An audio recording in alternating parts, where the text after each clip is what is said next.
Muy buenas tardes, bienvenidos a Economía Real. Mi nombre es Mariana Yalos y vamos a hablar muchísimo de economía real porque se conocieron datos del INDEC en el día de hoy. También se aprobó la reforma laboral. Vamos a estar viendo qué cambia para las empresas, para las pymes, para las medianas empresas, pero también para los trabajadores, porque hay cambios que si se llega a dar la otra media sanción en diputados, hay cambios que son importantes. Así que los vamos a estar desmenuzando en el día de hoy. Y además vamos a estar hablando de inocencia fiscal, porque esta semana se reglamentó y también hay que entender la letra chica de esa reglamentación que cambia. Vos tenés fondos que no tenés ingresados en el sistema financiero, dólares bajo el colchón, ¿cómo tenés que hacer si los querés entrar? ¿Qué tenés que tener en cuenta? ¿Los bancos los están aceptando o no los están aceptando? Estamos con Sebastián Mancuso, que es tributarista, es socio del grupo GNP, y sobre todo vamos a estar hablando de dos cuestiones con él. En primer lugar, inocencia fiscal, se reglamentó, hay muchas dudas respecto a cómo se hace ese ingreso, si hay que bancarizarlo, qué pasa si quiero comprar una propiedad y sacar esos fondos que no tengo en el sistema financiero, no tengo blanqueados, qué pasa con el régimen simplificado de ganancias, con los monotributistas. Incluso si quieren dejar alguna duda, lo pueden dejar en el chat, que estamos atentos a eso y se las podemos trasladar a Sebastián. Le damos la bienvenida a Sebastián. Sebastián, ¿cómo estás? ¿Qué tal? Bien, muy bien, y bueno, muchas gracias por la invitación. ¿Estás abierto a hacer esta suerte de consultorio que vamos a hacer de inocencia fiscal? La verdad que sí, es un abanico muy grande de cosas porque en definitiva, como decías, inocencia fiscal, reforma laboral, después hay un capítulo fiscal dentro de la reforma laboral que también tiene cosas muy interesantes, inclusive para el rubro inmobiliario. Bueno, así que hay un montón de temas, digamos, como para desarrollar. Hay mucho para desarrollar. Esta reglamentación de inocencia fiscal, ¿cuáles son los principales puntos que la gente tiene que saber de si quiere sacar, tiene fondos, ni siquiera dólares, tiene fondos, pero bueno, en general los argentinos tienen dólares. ¿Qué hacen con esos fondos? Bueno, es una pregunta difícil, para contestar fácil, pero bueno, vamos a tratar de resumir porque en general en los medios se está hablando mucho de que esto es una especie de blanqueo in eternum, que no tiene fecha de vencimiento. ¿Es así? En algún punto sí, pero digamos, tiene sus bemoles, digamos, con lo cual hay que tener en cuenta esos bemoles, ¿no? En algún punto sí, en el sentido de que, digamos, a partir de ahora está esta posibilidad de la declaración jurada simplificada, que para personas que tengan ingresos inferiores a 1.000 millones de pesos por año y 10.000 millones de pesos de patrimonio, con lo cual entran una gran cantidad de personas, digamos, queda dentro, digamos, del ámbito de esa declaración jurada simplificada. La ventaja que tienen es que solamente van a tener que declarar formalmente al fisco los ingresos y los gastos, determinando en definitiva el impuesto a las ganancias, pero no van a tener que informar ni el patrimonio que tienen al inicio, ni el patrimonio que tienen que digamos desarrollan y terminan teniendo al cierre, ni las compras que efectúan en el periodo. Entonces, un poco ahí el punto es que la información va a ser mucho más acotada de lo que era hasta el día de hoy, porque el día de hoy una persona física tenía que presentar, además de los ingresos, la evolución del patrimonio, lo que consumía en el año. Entonces ahora la información es más acotada y después esta declaración jurada simplificada es como que el gran beneficio que tiene es que si yo la hago bien y la determino bien y no omito ningún ingreso, en principio me da presunción de exactitud y esa presunción de exactitud lo que me permite es que no me revisen periodos fiscales pasados. O sea que sí o sí te tenés que inscribir en este régimen simplificado de ganancias para que no vengan las preguntas. Por ejemplo, se hablaba también de qué pasa con los monotributistas. No, si vos sos monotributista y querés ingresar fondos no declarados, sí te van a preguntar, ¿no? En realidad, sí, o sea, sí pueden preguntar, en realidad en todos los, digamos, en todos los tipos de declaraciones juradas. En este caso, obviamente la información que va a tener el fisco es menor y después hay una característica que es que esta declaración jurada se puede presentar en la medida que que el fisco no encuentre una diferencia significativa de impuestos cuando la presento. Si, por ejemplo, tenía que pagar 10 millones de pesos de impuesto a las ganancias y en realidad pagué 5, pagué la mitad, bueno, ahí yo tengo una diferencia, digamos, de un 100% de omisión de impuestos, entonces ahí se me cae esa declaración jurada simplificada y el fisco me puede revisar todo. Ahora, si la diferencia es inferior... O sea, si ese año, no para atrás. Año, exacto, no para atrás, ese año. Ahora, si ese año la diferencia de impuestos es inferior al 15%, se me mantiene ese tapón fiscal, entonces no me pueden revisar para atrás porque el periodo base está bien, entonces no pueden revisar mi patrimonio y tampoco, digamos, si hay una norma muy, digamos que es una norma clave, muy finita, digamos, dentro de lo que es, digamos, la ley de inocencia fiscal, que lo que dice es que los incrementos patrimoniales no justificados no forman parte del 15%. ¿Qué es un incremento patrimonial no justificado típico? Bueno, que por ahí una persona compra un inmueble o compra cualquier bien con dinero no declarado. Entonces, si el fisco lo detecta, dice, usted compró un departamento con dinero que no pagó impuestos, dice, bueno, tuviste un incremento patrimonial no justificado, me tenés que pagar el 35% del monto del departamento porque no pagaste ganancias en el momento que generaste esos ingresos, ¿no? Entonces, lo que dice esta norma es que si hubiese alguna inconsistencia entre los fondos que tengo y el departamento que compro, es esa diferencia o ese 35% teórico que debería cobrarme el fisco, no forma parte de la diferencia que me hace caer la declaración jurada simplificada, con lo cual eso es lo que tal vez en algún punto genere la conclusión de que esto es una especie de blanqueo, porque en realidad si no se me cae la declaración jurada simplificada, porque no me aplica el 15%. O sea, no me van a ir a preguntar de dónde saqué esa plata. No, exactamente, no te van a ir a preguntar, entonces mientras esta normativa esté vigente, en definitiva, no debería tener un problema con el fisco ante esta situación. Bueno, ahora ahí incluiste algo que ya me da una pregunta. Porque mientras esta normativa esté vigente, ¿qué? Si viene otro gobierno y cambia la normativa, ¿qué pasa? Y si viene otro gobierno y cambia la normativa, obviamente las leyes no son retroactivas. O sea, que no pasaría nada si vos ya blanqueaste esa plata, si compraste un inmueble, por ejemplo. No debería pasar nada con ese año en particular. Pero, en definitiva, habrá que ver también la prescripción y ver si eventualmente pueden ir para atrás. Pero hay un derecho Hay una adquirido. prescripción igual que es corta, ¿no? Ahora, pasa de 5 a 3 años. Para aquellos que presenten la declaración jurada en término y la paguen en término, ahí hay como un premio para el buen cumplidor, pasando de 5 años a 3 años la prescripción, que está bueno. Entonces, como que entre que se acota la prescripción a 3 años, el hecho de que, esta legislación está vigente, hay hoy una ventanita, de cierta holgura como para hacer alguna operación donde uno puede no estar tan seguro de que el dinero es blanco. Ahora, tampoco es algo, la verdad que, el cálculo de lo que es el patrimonio al inicio, el patrimonio al cierre y el consumo, hay que determinarlo, porque tampoco uno puede hacer una locura y después jugársela, que en el futuro venga el fisco y me pregunte, respecto a esa compra, ¿no? Por ejemplo, yo te doy un ejemplo. Me quiero comprar un departamento. Tengo los dólares, pero no los tengo declarados.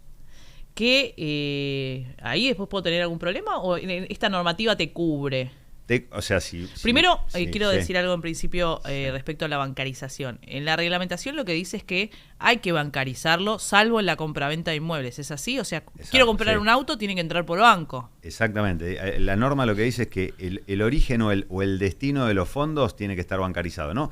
No, las dos puntas, ¿no? Ejemplo, quiero comprar un auto, no es que tiene que salir de una cuenta bancaria y entrar a otra cuenta bancaria. O tiene que salir de una cuenta bancaria o tiene que entrar. Por ejemplo, tengo dinero en efectivo, dólares en el colchón, lo saco, voy a la concesionaria, compro el auto. Y la concesionaria lo tiene que meter en la cuenta. Lo tiene que meter en la cuenta, exacto. Por lo menos una de las dos patas. Y para inmuebles, es una excepción que se mantiene, la posibilidad de seguir comprando en efectivo sin ningún tipo de problema. Esa es una norma que existía hace 20 años y sigue vigente. A ver, tanto Escribano como nosotros respondemos a la UIF.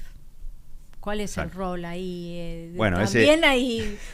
Yo entiendo que, el objetivo de la UIF es más evitar el contrabando, o sea. Exacto, delitos vinculados al lavado de dinero. Exacto, no la evasión fiscal en sí misma, sino la actividad ilícita grave que tiene que ver con algo. En esos casos, porque yo no sé si un escribano se anima, a escriturar una propiedad en donde la persona no tiene el ingreso blanco.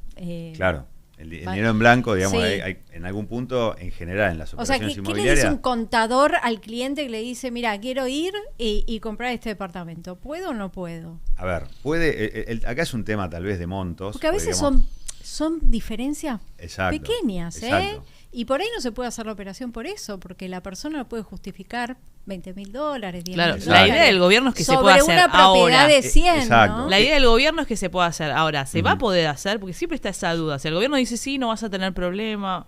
Yo creo que, para mí el gobierno lo que apunta es a este tipo de operaciones que en definitiva el riesgo es muy bajo. Y es una operación de ese tipo, donde en definitiva faltan $10.000, $20.000, $30.000, justificarse, que muchas veces no es un tema de que es dinero que no pagó impuestos, sino por ahí es dinero ahorrado de hace 20 años y que en algún momento pagó impuestos, pero nunca se declaró en ninguna declaración jurada. Entonces, al momento, digamos, de tener ese dinero, cuando uno va al banco, el banco decía, bueno, pero, a ver, dame tu declaración jurada. No estaba en la declaración jurada, pero sin embargo no era ni siquiera dinero negro. Entonces, no, y tengamos en cuenta también que la gente no podía comprar dólares, entonces eso también digo, lo sacaban del sistema cepo. formal, tenían su sueldo asalariado y quizás iban a comprar el mercado Tal negro, cual. porque Exacto. además no estaba tan extendido el dólar financiero, Tal entonces lo que Tal regía cual. era el blue. Es Exactamente. Entonces, para esos casos sirve. Yo creo que en ese caso, digamos, no tiene riesgo porque es una operación, es un monto parcial. Ahora, cuando, digamos, si hay un contribuyente que no sé, que es, no quiero exagerar que sea monotributista, pero contribuyente que tiene un ingreso de 50 millones de pesos al año, ¿no? Y compra un campo de 3 millones de dólares con dinero no declarado, bueno, a ver, ahí digamos, no es la normativa para eso. Acá están apuntando digamos, a clase media que ha ahorrado durante mucho tiempo, que tiene el dinero bajo el colchón, y que es mucho dinero, muy atomizado. Entonces, acá lo que me parece que se busca es fomentar esas operaciones pequeñas, pero que sumadas dan un monto relevante, ¿no? Y esta pregunta es para los dos. La plata en el colchón de alguna manera también evita pagar bienes personales, ¿no? Si no está declarada, Sí. porque en definitiva no Sí, forma me parte de la refiero a declaración no jurada. declarada. Sí. Pero igual ahora los límites de bienes personales son bastante altos. Altos, entonces ok. no, digamos, para clase No media, entra. digamos, y cuando es un ahorro que no es tan grande, que por ahí ayuda, contribuye a comprar un inmueble, no es que uno está asumiendo un riesgo en bienes personales, no es que dejó de pagar ese impuesto. Así que de ese punto de vista tampoco es un riesgo. Yo diría, en esos casos no es un problema. Los casos, digamos, relevantes son cuando los montos son importantes y ahí hay que seguir, por más que no se informe el patrimonio al fisco, hay que seguir controlando que las cuentas den, porque, de nuevo, o sea, acá esta es una legislación que tiene sus, tiene sus grises y inclusive alguien puede salir con alguna inconstitucionalidad en algún momento, pues se puede decir que viola el principio de igualdad, porque los contribuyentes que no están en la declaración jurada simplificada en realidad tienen que cumplir con todos estos controles y detectan un inmueble en negro, comprado en negro, tienen un ajuste del 35% y el que está en la declaración jurada simplificada no lo tendría. Entonces, es una norma bastante revolucionaria, hay que mirarla con cuidado, digamos, ¿no? Digamos, tampoco, no pretendo con esto decir que no, digamos, que la gente no use su dinero que legítimamente ganó, pero sí hay que tener cierta digamos, responsabilidad, porque no es tan no es tan blanco o negro, digamos. Hay una escala de grises donde en definitiva hay que evaluarlo. Hay que evaluarlo, hay que hacerlo de la manera correcta, ¿no es? Exactamente. Y mientras sea monto bajo, el riesgo Usar bajo. un poco de sentido común. Exactamente, la verdad que sí. Los dos como representantes les voy a hacer la misma pregunta a los dos como representantes de diferentes sectores. El ministro de Economía dijo que podrían ingresar mediante esta ley de inocencia fiscal 174.000 millones de dólares que están dando vueltas en la economía, que no están bancarizados, que no están blanqueados de alguna forma. Desde el punto de vista del mercado inmobiliario, que también se apuntaba mucho al mercado inmobiliario a ver si la gente se iba a animar a sacar los dólares del colchón y comprarse una propiedad. Y por otro lado, vos como tributarista, ¿tenés muchas consultas respecto a esto o por ahora viene tranquilo? La verdad que sí, mucha curiosidad por saber, digamos, cuál es el... O sea, pero menos que en el blanqueo. O sea, no, menos, sí, claramente. No, el blanqueo, digamos, fue... Bueno, y hablar, el blanqueo de Macri fue un boom total. El de Milei fue, digamos, también mucha consulta, fue más vinculado por ahí al dólar del colchón, al efectivo. Claramente fue más dólar del efectivo. Y ahora me parece que, digamos, es más silencioso, porque acá es simplemente ir y depositar algún saldo, que a veces uno tenía el miedo de, bueno, ahora me van a informar a FIP el saldo que voy a depositar en la cuenta. Ahora hay curiosidad por saber de qué se trata. Es verdad que los límites también de información por parte de las entidades financieras aumentaron mucho. Ahora, por ejemplo, los saldos de cuentas bancarias al cierre de mes o las transferencias bancarias se informan al fisco las superiores a 50 millones de pesos para personas físicas. Entonces, la verdad que, o sea, de ese punto de vista uno puede decir, bueno, la verdad que digamos, hay que actuar un poco más relajado en esos términos, porque el fisco, digamos, tampoco se va a enterar de cada peso que sale del bolsillo, pero bueno, también está el tema del lavado de dinero, de la UIF, que eso también los bancos le prestan atención, hay que demostrar el origen de fondos, la actividad que uno desarrolla, va a ser un poco más light en el sentido de que por ahí no van a estar mirando exactamente los pesos que uno deposita, los dólares que uno deposita. Obviamente, de nuevo, ¿no? Si uno va y deposita un millón de dólares en un banco del cual no es cliente, claramente... Claro. Va a llamar la atención. Claro. Vamos a dar esta noticia de último momento porque hay media sanción para la baja de imputabilidad. Se aprobó en diputados por 149, ahí estamos viendo en pantalla, 149 votos afirmativos, 100 negativos y 0 abstenciones. Además, votaron 249 diputados, así que bueno, pasa al Senado. Recordemos que en el día de ayer también hubo media sanción para la reforma laboral. El gobierno obviamente todo esto lo ve como un triunfo. Eran 2 de las banderas que venía llevando, las más importantes, y bueno, los 2 con media sanción. Pasando al tema de la reforma laboral, nos habías anticipado que hay un capítulo fiscal que es importante. ¿Qué implica ese capítulo fiscal?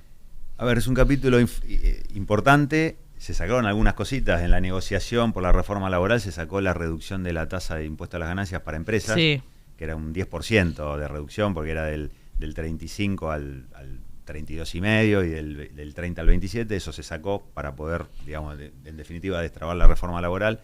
Pero después quedaron algunas perlitas que están buenas. En el mercado inmobiliario, por ejemplo, la exención para el impuesto a las ganancias para los alquileres y para la compraventa de inmuebles, que hoy está grabada al 15%, con lo cual eso también es como un incentivo para que la gente invierta en inmuebles, digamos, ¿no?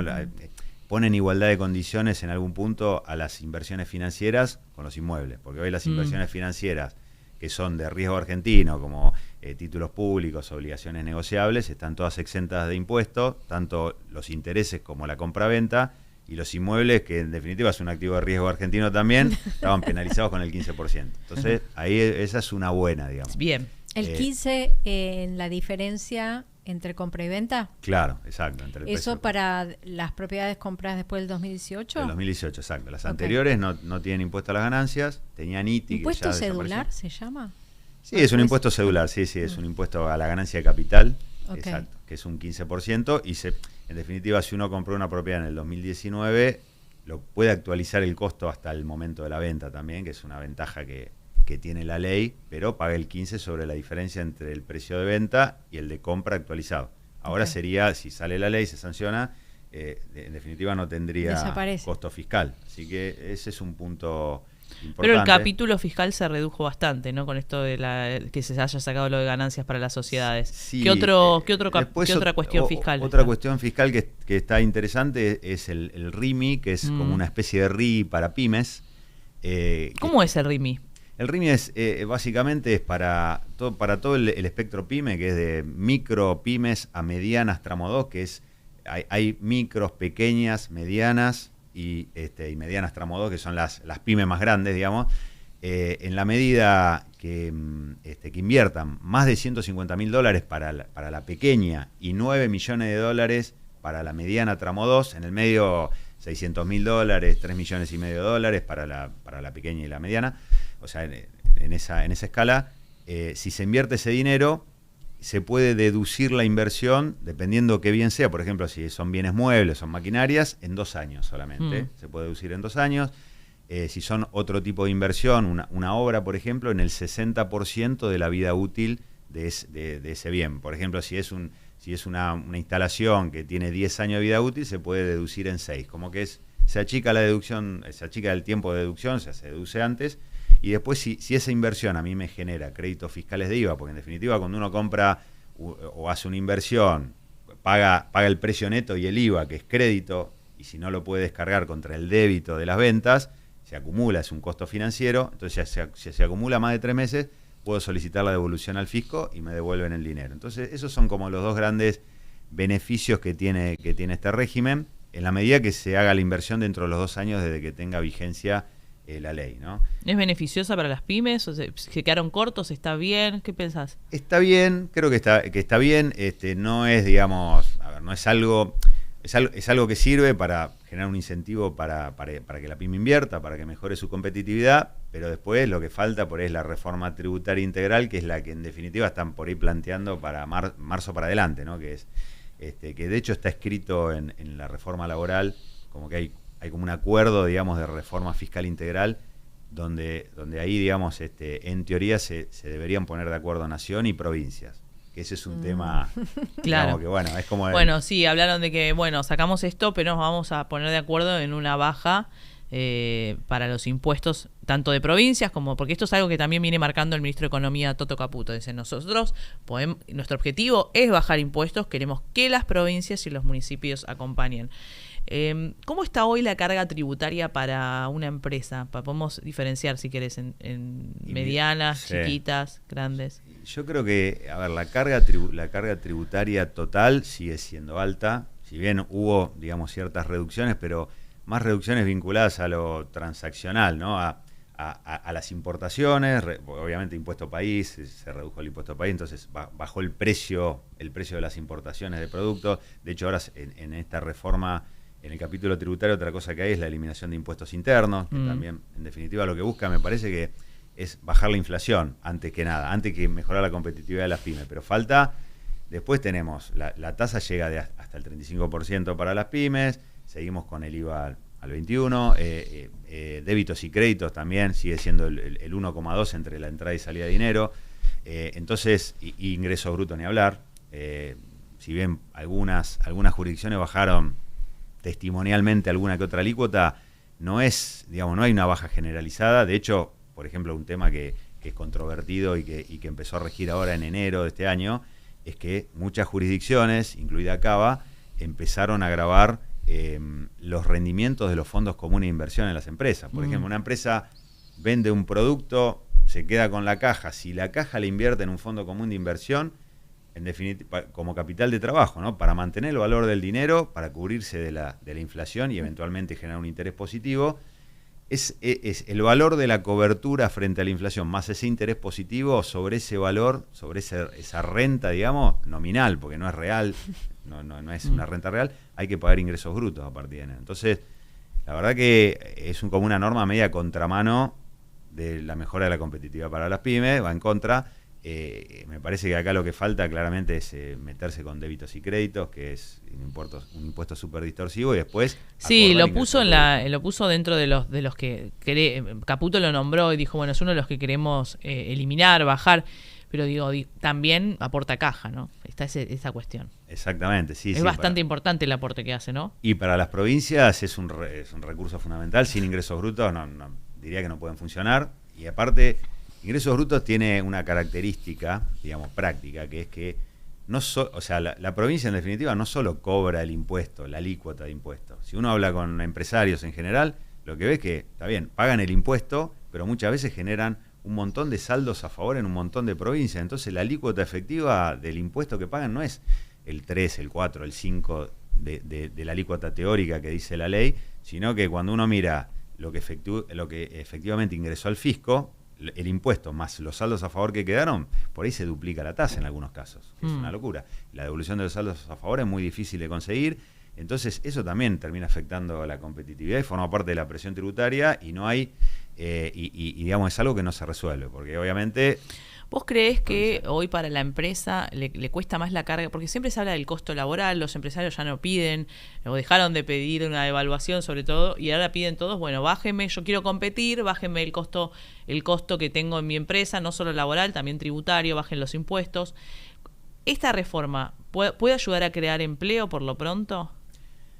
A ver, yo creo que, por el capítulo laboral, creo que sí hay incentivos a normalizar por ahí la relación entre el empleador y empleado, sin quitar derechos fundamentales que son necesarios, pero sí hay como cierta dosis de flexibilidad en la relación empleador-empleado, con el tema de banco de horas, con el tema, digamos, de vacaciones fraccionadas, que muchas veces hasta el empleado quiere. Yo quiero tomarme una semana, ¿no? 15 días o 3 semanas.